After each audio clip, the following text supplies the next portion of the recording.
कहानी की शुरुआत होती है लिवाई नाम के एक इंसान से। लिवाई कभी अमेरिका की सेना का एक बेहतरीन शार्प शूटर हुआ करता था, लेकिन अब उसने आर्मी की नौकरी छोड़ दी है। उसकी जिंदगी अब एकदम शांत हो चुकी थी जब एक दिन एक रहस्यमयी महिला ने उसे बुलवाया।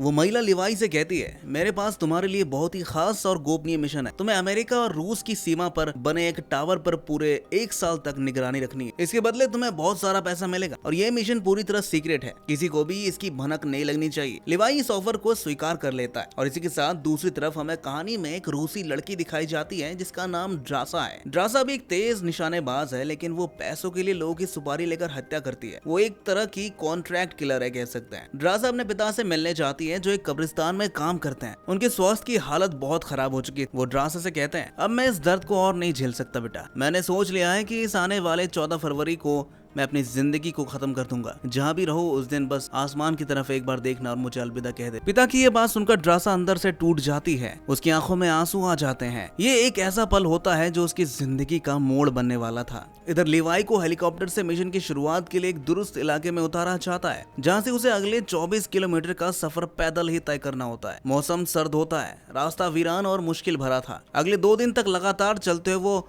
आखिरकार उस टावर तक पहुंच जाता है जहां से उसे अपनी ड्यूटी करनी थी। वहां उसकी मुलाकात एक और सैनिक से होती है जिसका नाम है जेडी। जेडी उससे कहता है, मैं पिछले 1 साल से यहीं इस टावर पर अकेला हूँ। इतने लंबे समय बाद किसी इंसान को देखकर बहुत अच्छा लग रहा है भाई। फिर जेडी उसे समझाता है कि ये जगह कितनी संवेदनशील है। वो कहता है कि सामने जो दूसरा टावर दिख रहा है वो रूस का है। दोनों टावरों के बीच एक गहरी घाटी है जिसमें हमेशा रहस्यमयी धुंध छाई रहती है। तुम्हें अपने टावर पर रहकर मशीन गन को हर समय तैयार रखना है। जेडी कहता है, यहाँ जितने भी यंत्र एंटीना लगे हैं उन्हें रोजाना चेक करना है। अगर कोई चीज खराब हो जाए तो उसे तुरंत ठीक करना है। और सबसे जरूरी बात, अगर कभी भी सायरन की आवाज सुनाई दे तो तुरंत इस टावर के सबसे ऊपर हिस्से में पहुंच जाना। लिवाई ये सब सुनकर थोड़ा हैरान होता है और पूछता है, इतनी ज्यादा सुरक्षा आखिर किस चीज के लिए कर रहे हैं? ऐसा क्या खतरा है भाई? तभी जेडी उसे बिना कुछ कहे एक बम उठाता है और सीधे घाटी में फेंक देता है। जब बम नीचे जाकर फटता है तो घाटी से अजीब डरावनी चीखें और गुर्राहट सुनाई देते हैं। जेडी बड़ी गंभीरता से कहता है कि उस घाटी के अंदर कुछ ऐसा है जिसे ना अमेरिका देखना चाहता है और ना ही रूस। ये मिशन इसलिए खास है क्योंकि हम सब उस चीज को बाहर नहीं आना देना चाहते। इसके बाद जेडी लिवाई को सारी जरूरी जानकारी देता है और अपने जाने की तैयारी करने लगता है। हेलीकॉप्टर आता है और उसमें एक सैनिक नीचे उतरकर जेडी को ऊपर रस्सी से खींच लेता है। ऊपर पहुंचने के बाद वो सैनिक उसकी पहचान की पुष्टि करता है और जैसे ही यकीन हो जाता है कि जेडी वही है जो 1 साल से यहीं पर ड्यूटी पर था, तो वो उसे अचानक उस घाटी में धक्का दे देता है जहाँ से डरावनी आवाजें आ रही थी। इसका मतलब साफ था, जो एक बार इस टावर पर ड्यूटी पर आता है वो कभी वापस आम दुनिया में नहीं लौट सकता। अब यहाँ से शुरू होती है लिवाई की असली ड्यूटी, एक रहस्यमयी, खामोश और डरावने माहौल में जहाँ अब उसे हर वक्त चौकन्ना रहना है। अब लिवाई ने उस टावर की पूरी जिम्मेदारी अपने हाथ में ले ली थी। उसका काम था हर दिन सभी उपकरणों की जांच करना, एंटीनाओं को दुरुस्त रखना, मशीन में हर समय गोलियां लोड रखना और महीने में एक बार रेडियो से मुख्यालय को रिपोर्ट भेजना। लेकिन अकेलेपन और दोहराव से भरा ये काम अब लिवाई को उबाऊ लगने लगा था। आसपास ना कोई इंसान था, ना कोई आवाज, सिर्फ एक डरावना सन्नाटा। ऐसे में एक दिन लिवाई अपनी दूरबीन से सामने के टावर की ओर देख रहा था जो रूस की तरफ है। तभी उसे वहाँ पर एक लड़की दिखाई देती है। वो कोई और नहीं बल्कि ड्रासा थी। ड्रासा भी उसकी तरह एक शार्प शूटर थी जो अब उस रूसी टावर की निगरानी कर रही थी। दोनों अलग अलग देशों के लिए काम करते थे, इसलिए नियमों के अनुसार उनका आपस में कोई संपर्क नहीं हो सकता था। फिर 1 महीना गुजर जाता है। एक दिन ड्रासा का जन्मदिन होता है। वो इस अकेलेपन में कुछ तो खास करना चाहती थी, इसलिए वो जानबूझकर गोली चलाती है जिससे लिवाई का ध्यान उसकी तरफ आकर्षित होता है। फिर वो एक बड़े बोर्ड पर लिखती है, व्हाट्स योर नेम? लिवाई ये देखकर हैरान होता है, लेकिन वो भी एक बड़े कागज के टुकड़े पर जवाब लिखता है, we are not allowed to contact each other. मतलब हम एक दूसरे से बात नहीं कर सकते, इसकी हमें अनुमति नहीं है। ड्रासा कहती है, आज मेरा बर्थडे है, मैं जो चाहे वो कर सकती हूँ। इसके बाद दोनों इसी तरह से बोर्ड और कागजों के जरिए एक दूसरे से बात करना शुरू करते हैं। थोड़ी ही देर में दोनों के बीच एक समझदारी और दोस्ती की नींव बन जाती है। अब वो समझने लगे थे कि सामने वाली भी उतनी ही कुशल निशानेबाज है जितने वो खुद हैं। अचानक ड्रासा देखती है कि नीचे घाटी से कुछ अजीब जीव ऊपर आ रहे हैं। वो तुरंत उन पर निशाना लगाती है। लिवाई भी चौकन्ना होता है और मदद करने के लिए उन जीवों पर फायर करता है। एक जीव तो ड्रासा के टावर के ऊपर पास पहुंच चुका था। उसे लिवाई सटीक निशाने से मार गिराता है। जब सारे के सारे क्रिएचर्स मारे जाते हैं तो ड्रासा मुस्कुराते हुए एक बोर्ड पर लिखती है, ये मेरा अब तक का सबसे बेहतरीन बर्थडे था। अगले दिन लिवाई नीचे जाकर अपने टावर के सभी उपकरणों की मरम्मत करता है। जो भी चीजें अब इस्तेमाल के लायक नहीं थी वो सब घाटी में फेंक देता है। दिन गुजरते हैं और अब लिवाई और ड्रासा अच्छे दोस्त बन चुके थे। ठंड का मौसम है, दिसंबर का महीना है। बर्फ हर जगह जमी हुई थी। ड्रासा ने बर्फ से एक स्टैचू बनवाया था जो असल में लिवाई का प्रतीक है। लिवाई भी एक बर्फ का स्टैचू बनाता है जिसे वो ड्रासा मानता है। अब दोनों के मन में एक दूसरे के लिए सम्मान और जुड़ाव गहरा हो रहा था। कुछ और महीने बीत जाते हैं, फिर वो दिन आता है 14 फरवरी। ड्रासा इस दिन बहुत ज्यादा उदास होती है। उसे यकीन था कि उसके पिता जो लंबे समय से बीमार थे, उन्होंने अपनी जिंदगी उस दिन खत्म कर ली हो, जैसा कि उन्होंने कहा था। वो लिवाई को एक बोर्ड पर लिखकर बताती है, आज मेरी जिंदगी का सबसे मुश्किल दिन है, काश मेरे पास कोई होता जो मेरा होता। लिवाई ये पढ़कर बेचैन हो जाता है। अब वो ठान लेता है कि वो किसी भी तरह से ड्रासा से मिलकर ही रहेगा। वो अपनी गन से एक मोटी तार को सामने वाले टावर की ओर फायर करता है। ड्रासा तार को पकड़कर उसे एक मजबूत पेड़ से बांध देती है। अब लिवाई उस तार के सहारे घाटी के पार ड्रासा के टावर तक पहुंच जाता है। ये पहली बार था जब दोनों आमने सामने खड़े थे। उनकी आंखों में खुशी थी, जुड़ाव और राहत का एक साथ अजीब सा मेल था। रात को दोनों एक साथ बैठकर खाना खाते हैं, दिल की सारी बातें करते हैं, एक दूसरे की जिंदगी को बेहतर समझते हैं। फिर दोनों साथ में डांस भी करते हैं। अब ये दोस्ती धीरे धीरे प्यार में बदल रही थी। वो एक साथ रात बिताते हैं, लेकिन अगली सुबह लिवाई को अपने टावर पर लौटना भी था। वो फिर से उसी वायर के सहारे लौटने की कोशिश करता है, लेकिन जैसे ही वो वायर से लटक के वापस जा रहा होता है, वायर एक लटकते हुए बम से टकरा जाती है। जोरदार धमाका होता है, वायर टूट जाती है और लिवाई घाटी में गिर जाता है। जैसे ही वायर टूटती है, लिवाई का शरीर बेकाबू होकर गॉर्ज की तरफ गिरने लगता है। उसकी आंखों के सामने अंधेरा छा जाता है, लेकिन जैसे ही वो गिरता है, ड्रासा बिना देर किए अपनी गन, एक बैग और पैराशूट लेकर उसके पीछे छलांग लगा दे। गॉर्ज में चारों ओर पीली धुंध फैली थी, एक रहस्यमयी अजीब सी चमक वाली धुंध। ड्रासा सीधे पानी में गिरती है और चारों तरफ नजर घुमा, तभी उसे पेड़ से एक ऊंची शाखा से उल्टा लटका हुआ लिवाई दिखाई देता है। वो उसकी तरफ बढ़ती है, लेकिन अभी तक डरावना क्रीचर लिवाई की ओर तेजी से बढ़ता जा रहा था। लिवाई खुद को संभालते हुए उस पर गोली चलाता है। क्रीचर घायल होकर गिर जाता है, लेकिन इसके बाद जो होता है वो और भी चौंकाने वाला था। उस पेड़ की शाखा से अजीबोगरीब हड्डियां जैसी चीजें निकलने लगती है जो लिवाई को जकड़ने की कोशिश करती। ड्रासा तेजी से दौड़ती है और समय रहते उसे बचा लेती है। अब उन दोनों के सामने एक और खतरा मंडरा रहा था। घोड़ों पर सवार कुछ भयानक जीव उनकी ओर बढ़ते हैं। उनके हाथों में हथियार जैसे अजीब नुकीले पंजे हैं और उनकी आंखों में गुस्सा भरा हुआ था। लेकिन लिवाई और ड्रासा कोई नॉर्मल लोग नहीं थे। दोनों अपने अपने हथियार निकालते हैं और एक सटीक तालमेल के साथ उन सभी पर हमला करते हैं। क्रीचर चाहे जितने भी ताकतवर क्यों ना हो, वो लिवाई और ड्रासा के निशाने के सामने टिक नहीं पाते। एक एक करके सभी मारे जाते हैं। अब ये साफ हो गया था, अगर उन्हें जिंदा रहना है तो जॉर्ज के अंदर और भी गहराई में जाकर बाहर निकलने का रास्ता ढूंढना होगा। दोनों आगे बढ़ते हैं और रास्ता काफी डरावना था, लेकिन वो एक दूसरे के साथ के कारण हिम्मत नहीं हारते। तभी उन्हें महसूस होता है कि चारों ओर की पीली धुंध बदलकर गाढ़े बैंगनी रंग की हो गई है। ड्रासा कहती है, धुंध जितनी गहरी होगी उतना ही बड़ा होगा। आगे बढ़ते हुए उन्हें एक कॉलोनी दिखाई देती है। जी हाँ, ये वही जगह थी जो कभी ओपेनहाइमर ने बनाई थी, जब एक एटम बॉम्ब पर काम कर रहे थे। लेकिन ये जगह वीरान और उजड़ गई। अब उन्हें समझ में नहीं आ रहा था कि इस जगह का इतिहास आखिर क्या रहा होगा।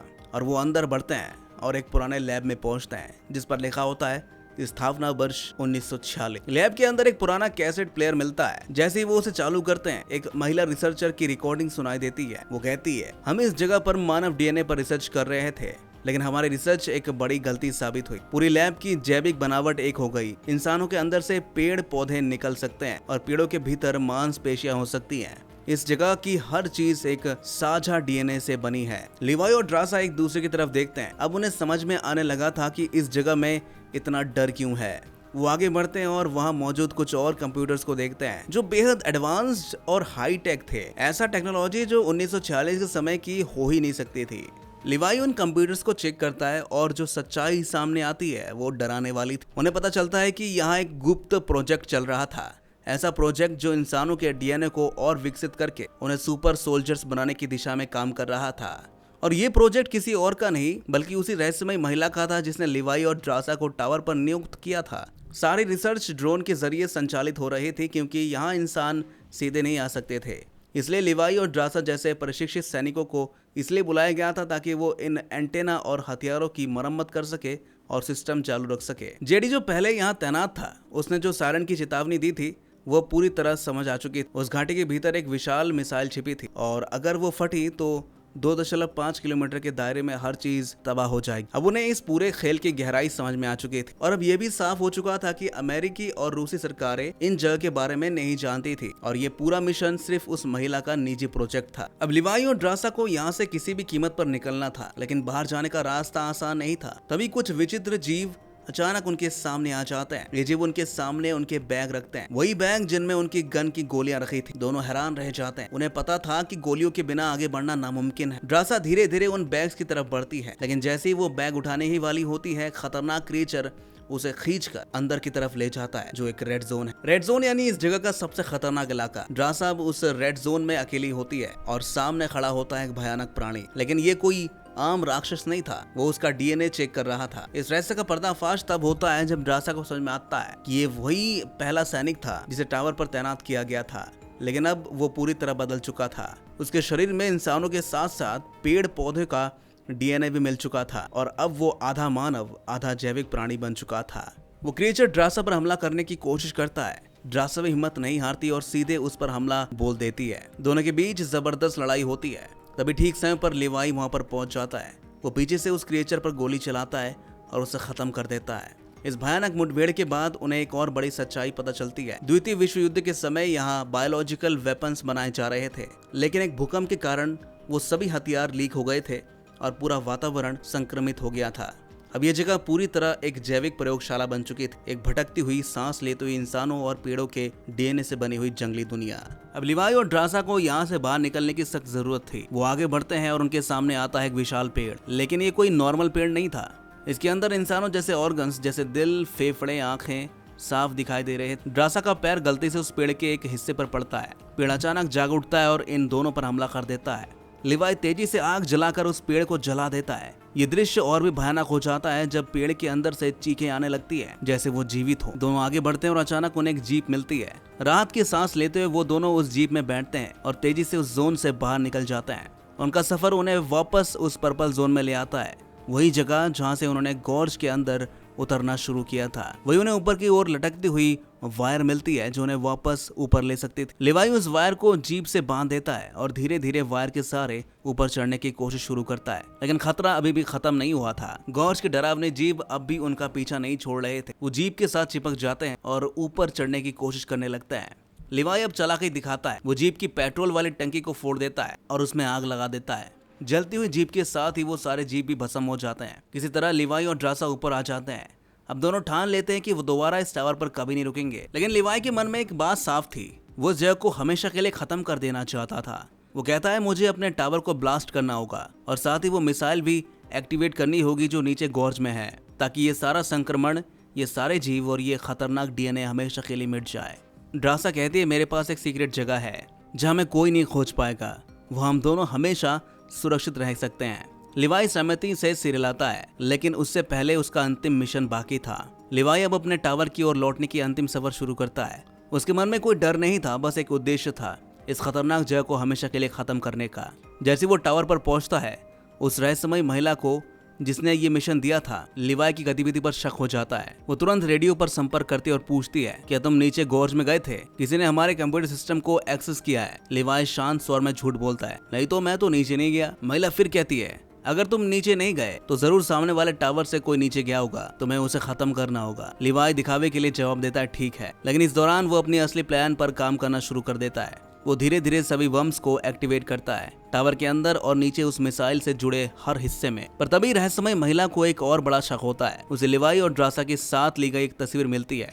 अब उसे यकीन हो जाता है कि ये दोनों सैनिक मिल चुके हैं और भागने की योजना बना रहे हैं। अगली सुबह वो महिला अपने कुछ सैनिकों को लेकर हेलीकॉप्टर से टावर पर पहुंचती है, लेकिन लिवाई पहले ही वहां से निकल चुका था। वो अपने ड्रोन सैनिकों को भेजती है। लिवाई के पीछे ड्रोन लगातार उसका पीछा करते हैं और उस पर हमला करते हैं, लेकिन लिवाई जंगलों, चट्टानों और पेड़ों के बीच से बचते बचाते आगे बढ़ता रहता है। वहीं दूसरी ओर ड्रासा को दिखाया जाता है जो बहुत ही दूर जा चुकी थी। वो एक सुरक्षित दूरी तक पहुंच चुकी थी, लेकिन उसका मन लिवाई के लिए बेचैन था। लिवाई उस अंतिम जगह पर पहुंच चुका था, वही टावर जो नीचे की मिसाइलों से जुड़ा था। वो बिना समय गवाए अपनी राइफल निकालता है और अपनी जिंदगी का सबसे कठिन निशाना लगाने की तैयारी करता है। उसकी सांसें थम जाती है, उसकी आंखें फोकस में। वो अपनी सांसें रोक लेता है और उसकी आंखें फोकस्ड हैं, और फिर धड़ाम एक ही गोली में वो टावर को उड़ा देता है। उसके साथ ही नीचे की मिसाइल भी फट जाती है। एक जोरदार धमाका होता है, इतना जोरदार कि आसपास की पूरी घाटी हिल जाती है। नीचे जितने भी क्रिएचर्स थे, जितने भी संक्रमित जमीन थी, सब कुछ राख में बदल जाता है। रहस्यमय महिला और उसके सारे सैनिक वहीं मारे जाते हैं, लेकिन लिवाई खुद उस मिसाइल के रेडियस एरिया में होता है। उसका एक पैर बुरी तरह घायल हो चुका था। जिससे वो भाग भी नहीं सकता था। लेकिन फिर वो एक आखिरी बार कोशिश करता है। वो ऊपर के एक झरने से छलांग लगाता है। वो नीचे गिर जाता है और अंधेरे में खो जाता है। फिर कुछ दिन बाद दूसरी ओर ड्रासा टावर के पास लौटकर लिवाई का इंतजार करती है, लेकिन वो नहीं आता। वो समझ जाती कि शायद वो नहीं बच पाया। ड्रासा गुफा में 5 दिन तक अकेले रहती है, क्योंकि वो जानती थी कि यदि गॉर्ज के संपर्क में आने के बाद 5 दिनों में शरीर संक्रमित नहीं होता तो वो सेफ मानी जाती है। 5 दिन के बाद जब कोई उसे लक्षण नहीं दिखाई देते तो वो गॉर्ज छोड़ देती है। अब ड्रासा एक नई जिंदगी शुरू करती है। एक छोटे से कस्बे के लोकल रेस्टोरेंट में वो वेट्रेस की नौकरी करती है। जिंदगी अब नॉर्मल हो गई थी, लेकिन दिल में लिवाई की याद बाकी थी। फिर एक दिन वही रेस्टोरेंट में अचानक एक जाना पहचाना चेहरा दाखिल होता है। चट्टानों के निशान अब भी उसके शरीर पर थे, लेकिन वो मुस्कुरा रहा था। लिवाई वो अभी भी जिंदा था। ड्रासा की आंखें भर आती है। वो दौड़कर लिवाई से लिपट जाती है। वो दोनों एक दूसरे को कसकर गले लगाते हैं। बहुत कुछ खत्म हो गया था, लेकिन एक नई शुरुआत उन्हें मिल गई थी और यहीं पर ये मूवी खत्म हो जाती है। तो दोस्तों, कैसी लगी आपको ये कहानी कमेंट में जरूर बताइएगा। और ऐसी मूवी एक्सप्लेनेशन देखने के लिए हमारे इस चैनल को भी सब्सक्राइब जरूर कर लीजिए।